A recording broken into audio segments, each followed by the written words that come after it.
Halo semuanya, Assalamualaikum warahmatullahi wabarakatuh. Pada hari ini kita akan membahas tentang sifat koligatif yang pertama, yaitu penurunan tekanan uap jenuh. Sebelum kita masuk ke perhitungan penurunan tekanan uap jenuh, kita akan membahas dulu apa sih tekanan uap jenuh itu.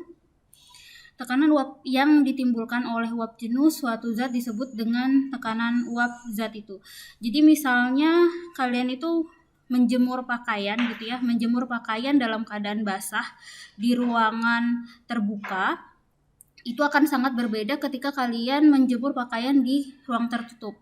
Pada saat kalian menjemur pakaian di ruang terbuka, air yang ada pada pakaian itu akan menguap secara sempurna seperti itu. Beda kalau misalnya dia dalam keadaan ruangan tertutup. Pada saat yang bersamaan, air di pakaian itu akan menguap. Tapi pada saat itu juga terjadi pengembunan. Jadi ada penguapan, ada pengembunan pada saat yang bersamaan. Nah, pada saat yang bersamaan akan terjadi yang namanya kesetimbangan antara penguapan dan pengembunan. Nah, ketika terjadi kesetimbangan, timbullah yang namanya uap itu menjadi jenuh ya. Uap itu menjadi jenuh dan tekanan yang ditimbulkan pada uap itu yang dinamakan dengan tekanan uap jenuh. Nah, nilai dari penurunan tekanan uap jenuh itu yang akan kita pelajari hari ini.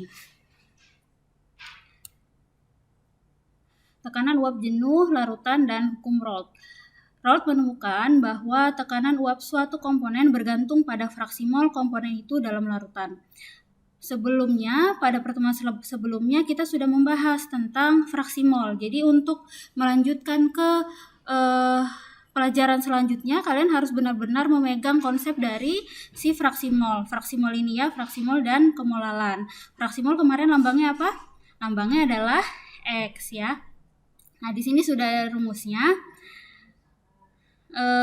Ada PA sama dengan XA dikali P0A, di mana PA adalah tekanan uap komponen A, P0A tekanan uap A murni, dan X ini kemarin kita sudah pelajari yaitu fraksi mol komponen A ya. Jadi ini rumusnya adalah fraksi mol dikali tekanan uap murni. Nah, kalau sudah ada lambang 0 di atasnya ini biasanya sudah ketetapan, di soal itu biasanya sudah ada gitu ya angkanya. Nah, yang kalian harus cari adalah nilai fraksi ini. Ya, makanya minggu lalu kita benar-benar belajar tentang fraksi mol. Selanjutnya, jika zat terlarut itu sukar menguap, maka rumusnya adalah, jadi kan kalau larutan itu dia ada dua ya, ada yang dia mudah menguap, ada yang dia sukar menguap. Nah, kalau misalnya dia sukar menguap, rumusnya ini, P larutan sama dengan X pelarut. Ingat ya, bedakan antara pelarut sama larutan. Nah, bedakan antara pelarut sama larutan seperti yang sudah Ibu jelaskan minggu lalu ya. Pelarutan itu apa? Pelarut itu apa dan larutan itu apa? P larutan sama dengan X pelarut. Ingat ya, P-nya di sini larutan. Yang kita cari adalah tekanan uap larutannya. Nah, tapi rumusnya X pelarut. Nah, misalnya di sini tuh glukosa, di sini tuh air ya. Berarti tekanan uapnya si glukosa itu sama dengan fraksi molnya air dikali tekanan uap murninya air, seperti itu. Oke, selanjutnya. Nah, ini yang tadi Ibu bahas di awal. Kita mencari nilai dari penurunan tekanan uap. Beda ya antara tekanan uap sama penurunan tekanan uap. Kalau misalnya tadi tekanan uap saja dia langsung P. Kalau dia penurunan tekanan uap nih, penurunan tekanan uap dia ada delta di depannya. Ya, jadi perhatikan kalau misalnya mengerjakan soal, apakah yang dia ditanyakan itu tekanan uap atau penurunan tekanan uap.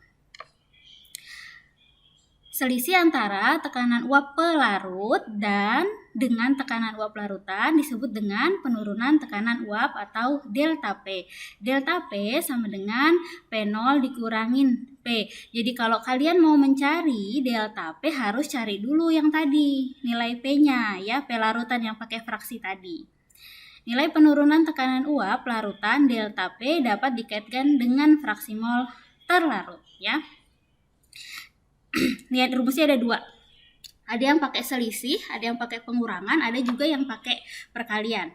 Nah, delta P atau penurunan tekanan uap sama dengan X dikali P0. Nah, ini beda ya, rumusnya harus benar-benar dipahamin supaya nggak ketukar.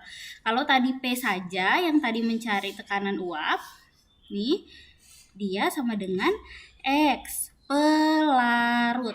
Beda antara glukosa dan air, itu beda banget ya, pelarut dikali P0 seperti itu, beda. Kalau yang dicari delta P atau penurunannya kita pakai terlarut, kalau yang dicari tekanannya itu adalah pakai fraksi mol pelarutnya. Kita ke contoh soal. Di sini larutan yang dimunculkan di soal adalah glukosa. Jadi glukosa itu merupakan larutan non-elektrolit ya. Glukosa dengan MR 180 gram per mol sebanyak 90 gram dilarutkan dalam 200 ml air dengan MR air 18 gram per mol pada suhu 25 derajat Celcius. Jika tekanan uap air jenuh, suhu tersebut 14,3 mmHg, penurunan tekanan uap larutan sebesar. Nah, seperti ini yang harus kalian lihat adalah apa yang ditanyakan. Apa yang ditanyakan jadi mudah nih kalau kita mengerjakan, oh yang ditanyakan ini berarti rumusnya ini. Nih, yang ditanyakan adalah penurunan tekanan uap, berarti apa? P atau delta P? Kalau penurunan tadi apa? Delta P ya, berarti delta P rumusnya apa? Delta P rumusnya sama dengan X dikali P0, seperti itu ya. Kita lihat nih di soal ada apa aja. Di sini ada 90 gram. 90 gramnya ini punya siapa? Punyanya air atau punyanya glukosa? Glukosa sebanyak 90 gram, berarti punyanya si glukosa. Kemudian dilarutkan dalam 200 ml air. Nah, ingat kalau misalnya kita masuk ke dalam fraksi, dia satuannya bukan volume, bukan mililiter ya, atau dia yang dimasukkan bukan volume, tapi yang kita masukkan adalah dalam bentuk massa atau gram. Ya, di sini nanti kita akan ubah ke gram ya. Pada suhu 25 derajat Celcius. Kalau ini suhu itu tidak ada di dalam rumus, jadi ini tidak kita pakai. Jika tekanan uap air jenuh pada suhu 14,3 mmHg. Dan ini tekanan uap air jenuh. Nah, ini sudah ada di soal seperti Ibu bilang tadi, kalau P0 itu biasanya sudah dicantumkan di soal, jadi kita nggak perlu ngitung. Nah, berarti ini masuk ke P0. Nah, P0-nya udah ada nih, berarti yang kita cari apa? Fraksi mol dari terlarut atau fraksi mol dari si glukosa ya. Fraksi mol, kita cari dulu fraksi mol ya. Fraksi mol. Apa rumus fraksi mol kemarin? Kalau di depannya terlarut, maka di atasnya juga terlarut. Berarti mol dari si glukosa atau terlarut tadi, nah, per N terlarut ditambah N pelarut. Terlarutnya adalah si glukosa dan pelarutnya adalah air ya. Berarti harus kita cari masing-masing molnya si terlarut dan molnya si pelarut. Oke, kita cari molnya terlarut deh. N terlarut atau N si glukosa. Glukosa rumusnya gram per mr. Gramnya berapa? 90. Mr-nya berapa nih di sini? 180. Kalau kita kecilkan, kalau kita sederhanakan 1/2 atau 0,5 ya, 0,5 mol. Kemudian kita cari N pelarutnya juga. N pelarutnya berapa nih di soal? Nah, 200 ml. Karena air itu kan massa jenisnya atau rho-nya itu kan 1 ya. 1. Jadi 200 ml itu sama dengan 250 gram. Karena apa? Karena si rho atau massa jenis air itu adalah 1. Kalau misalnya kita pakai rumus kan rho sama dengan M per V. Kalau misalnya mencari M, masanya berarti 1 dikali 250 sama dengan 250 gram. Ya, berarti ini 250. Oke. Berarti 250 gram per ml juga ya rumusnya. 250 per 18. sama dengan 13,9 mol. Ini molnya sudah dapat, langsung kita masukin aja 0,5 per 0,5 ditambah 13,9 ya. Jadi hasilnya berapa? Hasilnya adalah 0,035. Ingat kalau misalnya dia fraksi mol dia nggak ada satuannya.